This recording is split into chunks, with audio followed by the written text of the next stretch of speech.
Mga kabebang, ito isang tip ulit. Kasi naranasan ko yung parang naglalak na itong joke ko. Ang isa daw dahilan kaya naglalak yan is yung pag wala na tayong mga bagang. Wala na tayong yun.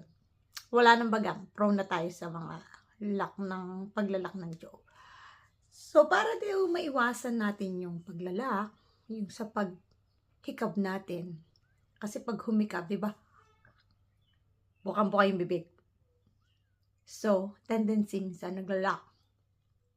Dapat pala, pag tayo ay naghikab, ganito yung proper na paghikab.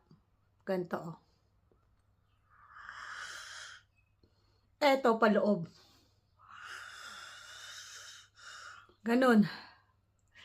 Ganon pala ang dapat. Kaya ngayon, ipapractice ko na yung gayon. Diba ba? Yung pagkagising. So, yun lang mga kabebang. Sana may natutunan.